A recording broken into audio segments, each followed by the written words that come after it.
PSC നിയമനത്തിന് CPM മുൻ area committee അംഗം കോഴ വാങ്ങിയെന്ന വിവാദത്തിൽ പുതിയ വഴിത്തിരിവ്. താൻ ആർക്കും പരാതി കൊടുത്തിട്ടില്ലെന്ന് പരാതിക്കാരനെന്ന് പറയപ്പെടുന്ന ശ്രീജിത്ത് റിപ്പോർട്ടറിനോട് പ്രതികരിച്ചു. ഭാര്യയുടെ ജോലിക്ക് വേണ്ടി ആർക്കും പണം നൽകിയിട്ടില്ലെന്നും ശ്രീജിത്ത് പറഞ്ഞു. പുതിയ വെളിപ്പെടുത്തലോടെ PSC കോഴയെന്ന വിവാദം തന്നെ ഇല്ലെന്ന സാഹചര്യമാണ് ഉണ്ടാവുക. പ്രമോദ് കോട്ടൂളി കോഴ വിവാദത്തെക്കുറിച്ച് തന്നെയാണ് പാർട്ടി തന്നോട് വിശദീകരണം തേടിയെന്ന നിലപാടിൽ ഉറച്ചു നിൽക്കുമ്പോഴാണ് താൻ ആർക്കും പണമോ ആർക്കെതിരെയും പരാതിയോ കൊടുത്തിട്ടില്ലെന്ന വിശദീകരണവുമായി പരാതിക്കാരനെന്ന് പ്രമോദ് തന്നെ പറയുന്ന ശ്രീജിത്ത് രംഗത്തെത്തുന്നത്. പ്രമോദിനെ ആരോ തെറ്റിദ്ധരിപ്പിച്ചു. പ്രമോദ് നല്ല സുഹൃത്താണെന്നും ശ്രീജിത്ത് പറയുന്നു. പ്രമോദിനെ ആരോ തെറ്റിദ്ധരിപ്പിച്ചു, അതുകൊണ്ട് പ്രമോദ് ഇരുന്നു. പ്രമോദ് എന്റെ നല്ലൊരു കൂട്ടുകാരനാണ്. പ്രമോദ് ഞാൻ 5 പൈസ കൊടുത്തിട്ടുമില്ല, ഒരു വിധം ഉണ്ടായിട്ടുമില്ല. ഒരാൾക്കും നമ്മൾ പൈസ കൊടുത്തിട്ടില്ല. വിവാദം വന്നത് എന്താണെന്ന് നോക്കണം. നിലവിൽ പരാതി കൊടുക്കാനും ഞാൻ അവിടെ പരാതിയില്ല.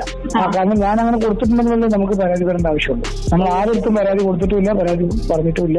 ഞാനത് മീഡിയ കൂടെയാണ് അറിയുന്ന കാര്യങ്ങൾ. വിവാദം എവിടെ നിന്ന് എന്തുകൊണ്ട് ഉണ്ടായി എന്നത് നോക്കേണ്ടിയിരിക്കുന്നുവെന്നും ശ്രീജിത്ത് പറഞ്ഞു. തനിക്ക് ഒരു പരാതിയുമില്ല, പണം കൊടുത്താലല്ലേ പരാതി നൽകേണ്ടതുള്ളൂ. മാധ്യമങ്ങളിലൂടെയാണ് വിവരം അറിയുന്നതെന്നും ശ്രീജിത്ത് വിശദീകരിക്കുന്നു. തന്റെ ഭാര്യ ഹോമിയോ ഡോക്ടറാണ്. മംഗലാപുരത്ത് അസിസ്റ്റന്റ് പ്രൊഫസറായി ജോലി ചെയ്യുകയാണ്. ഭാര്യയെ ഇതിലേക്ക് വലിച്ചിഴക്കരുതെന്നും ശ്രീജിത്ത് പറഞ്ഞു. ശ്രീജിത്തിന്റെ വെളിപ്പെടുത്തലോടെ പാർട്ടി എന്തിനാണ് തന്നെ പുറത്താക്കിയതെന്ന് ഇനിയെങ്കിലും പറയണമെന്ന നിലപാടിലാണ് പ്രമോദ് കോട്ടൂളി. റിപ്പോർട്ടർ, കോഴിക്കോട്.